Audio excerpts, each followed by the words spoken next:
Hello friends, I am Sharad Wazir, practicing chartered accountant for more than 38 years and handling disciplinary cases for the last 17-18 years.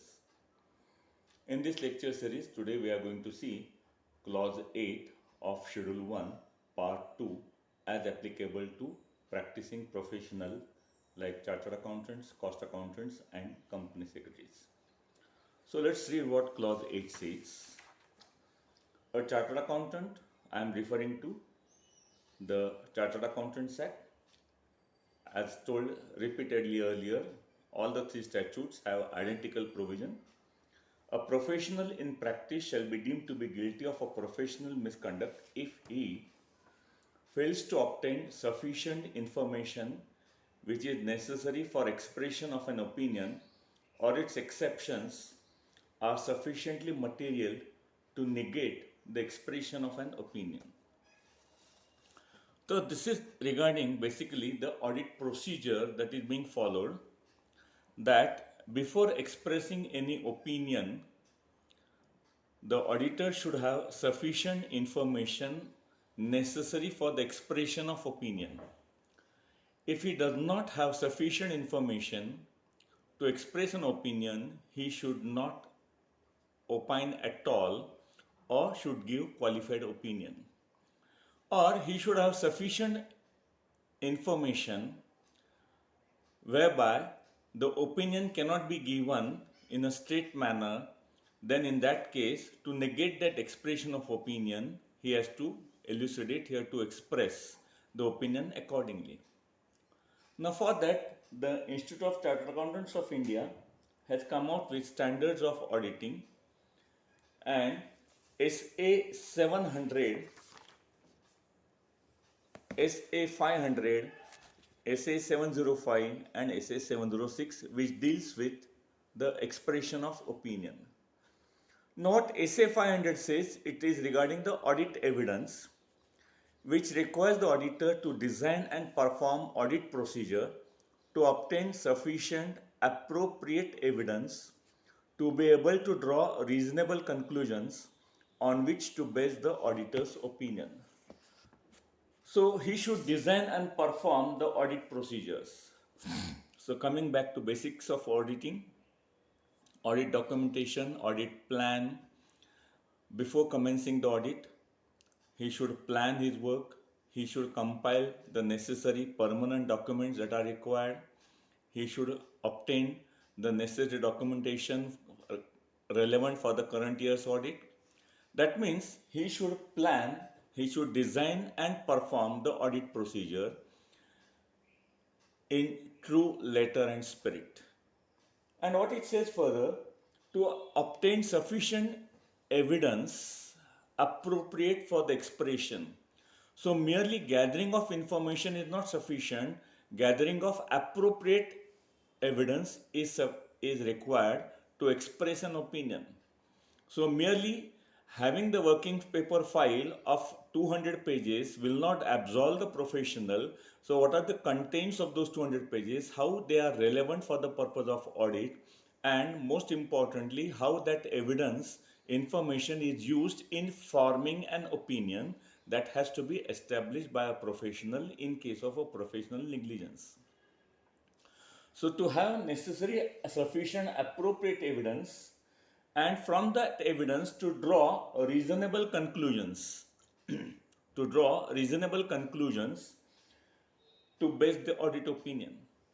Now, in one case, I have got an issue to tackle. All of you may be aware of it. The central government issued an ordinance amending the Banking Regulation Act on precisely 26th June 2020. According to that ordinance, the cooperative banks were prohibited from refunding the share capital or cancelling the shares of a cooperative bank. However, later on, when these cooperative banks protested or made a representation to the Reserve Bank of India, As per the enabling clause in that ordinance, the Reserve Bank allowed the cancellation or refund of shares from 29th January 2021. So, in between 26th June, the day on which the ordinance was issued, and 29th January, on which the Reserve Bank issued a circular, during those period, the cancellation or refund of capital was absolutely prohibited. Incidentally, this ordinance was replaced by a statute when it was passed by both the houses of parliament and notified in the Gazette on 26th September 2020. So the real issue was the gap between this 29th June, when the ordinance was issued, when the law was passed in September, and when the Reserve Bank issued a circular in January 21. These were the different dates. The audit of which I am doing of a bank, they were insisting that the statute was passed in September. So what has happened before September should be allowed, because the statute still continued what was the provision in the ordinance, June ordinance, and only in January. So the real prohibition is acceptable to the bank from September to January period only, or rather from 29th September to some 19th or 26th of January. Now, that being the case, the bank was vehemently arguing that this should not be reported upon. But I insisted that it being an ordinance, it has the immediate effect when it is published in the official gazette. If the ordinance to have effect from the day it is passed, then the concept of ordinance will have no value. There is no use in issuing the ordinance at all. If the law is to take place when it is passed by both the houses of parliament, then what is the sanctity of ordinance, or what is the use of ordinance at all? Because the ordinance is issued only when the houses of parliament are not in session.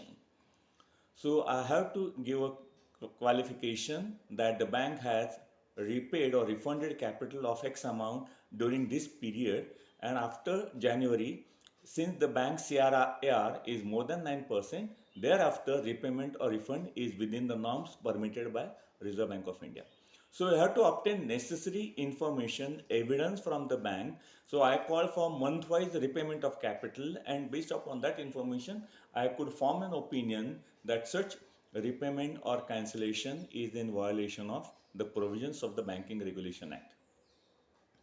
Going further, when you have got all the information, appropriate information, most importantly, necessary for forming an opinion, then you have to stick to SA 700. The title itself suggests forming an opinion and reporting on financial statements. Now, if he has obtained all the information, appropriate information, necessary information, total information, and then he could form an opinion, he has to give his opinion in the form of a report. A report may be either a clean report or a qualified report or a disclaimer or an adverse report. Now, when an auditor is to issue a clean report, he has to conform with requirements given in SA 700. But if there is any shortcoming in the evidence, any shortcoming in the information given by the auditee, then he has to ensure that the audit report is appropriately qualified as per SA 705, which titles as modifications to the opinion in the independent auditor's report. So basic presumption is there should be a clean report, but if you want to modify it based upon the necessary audit evidence or lack of it, then you should comply with SA 705. Under that, you have to give the qualification as to the report. Then whenever you want to give a qualification, you have to justify in the report itself for what purpose the qualification is being issued.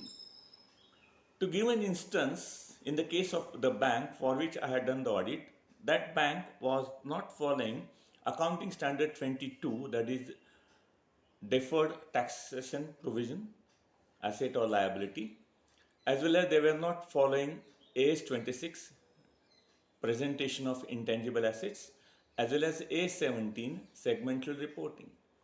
So in the initial draft report, I qualified in the basic main report itself that these three standards which are mandatory to the bank have not been followed for the year ending 31st March 21. However, in the impact clause, I have mentioned that the non-disclosure as per AS17, that is segmental reporting, and AS26, that is intangible assets, it will have no impact on the profits or loss as well as reserves of the bank. However, the impact of not following AS22 could not be ascertained because the bank had not made its working, so it may have impact on profit or loss as well as reserves of the bank. So on this basis, the bank complied with AS17 and AS26, but could not comply with AS22. The matter continued in the main report that the bank had not followed accounting standard 22, which is mandatory, and its impact on the profit or loss as well as reserve could not be ascertained. That was highlighted in the main report itself. So I had to modify my report to cover up the lapses on the part of a bank as to the compliance with auditing standards, the accounting standards which are mandatory to all the banks. As per the categorization, bank falls in category 1. So that is how it is. If the information is not sufficient or the appropriate information is not given by the management, or simply they refuse to part with the information, or for whatever reason you are not in a position to form an opinion, then it is advisable that as per SA5 you should issue disclaimer or adverse opinion. So it can be a disclaimer as to the fact that we are unable to express our opinion because of 1, 2, 3, 4, whatever the case may be. I'll give an example which again I had occasion to deal with some 15, 20 years back. In case of a branch of a bank, nationalized bank, there were no this prudential norms were there at that time. It is pre-91 case, where in the security column, the bank had mentioned, the bank branch manager had mentioned, instead of value of security, he has stated the type of security like 2 buffaloes, 5 bullocks, and so on and so forth. That means the value was not there, and this was for all the agricultural loans, and it was an agricultural branch, rural branch in a village having population less than 500. So about 80-90% of their portfolio was agricultural loans only, and in the valuation statement they have mentioned the type of asset, that is buffaloes, bullocks, etc., and not the value thereof. So there we had to issue disclaimer: in the event of the values, we are unable to express the opinion as to whether the security is sufficient to cover up the loans and advances of the branch. So what is important, what sort of information is available, and based upon that, if you are not in a position to give the opinion, then you can disclaim it. Or the institute has given one example where in case of a company where the majority of the balance sheet asset side comprises of investments in stocks and shares, and the company has not provided the valuation mechanism or the existence of that means demat statement or a physical share certificate, etc. So if the auditor says that subject to valuation and existence of these investment, the balance sheet true and fair view is incorrect because the investment form a major block of balance sheet asset side. So if the major asset in the balance sheet on which you have not gathered sufficient information and the valuation thereof, then you should negate your opinion. You can straight away say that it is an adverse opinion, that we are not in a position to give whether the balance sheet shows a true and fair view. So that's what is important is relative aspect of information which is appropriate and adequately available for expressing opinion. If it is not available, then go for 705 standards of auditing, which allows you to modify your report either to qualify it or to disclaim it or to have an adverse report. As well as we have to comply with emphasis of the matter, that is SA 706. Emphasis of matter paragraphs and other matters paragraph in the independent auditor's report is being made mandatory. All of us are aware that since COVID-19, we have to give emphasis of the matter in the audit report, as emphasis of the matter that COVID has impacted the business of the company, business of the auditee, and the auditee has taken adequate precaution, care to overcome the difficulties, etc. That emphasis of the matter, that means the matter which the auditor wants to highlight and which is not directly connected with the financials but the business of the auditee concern. Besides, the auditor must state FRN number, firm registration number, as well as his membership number who is going to sign the document. And not only that, for every report he generates, he has to obtain unique document identification number UDIN. Recently, about a month back, I got one case against a professional chartered accountant that he issued a report without obtaining UDIN. So public has become aware of what is UDIN and how it is necessary, how it is mandatory for to report to be included therein. So friends, be careful while drafting your opinion, because ultimately all your efforts, time, about 2 3 months or even more than that, your physical time, your mental time, as well as the time of your assistants that has gone into the making of the audit, in completing the audit, and thereafter forming an opinion. That formation of opinion is the most important, because that is going to judge the quality of your audit, the reasonableness of due diligence and care you have done in performing that audit. Thank you for today. If you like this lecture, like it, subscribe it, and pass it on to your friends who will really benefit. Thank you very much.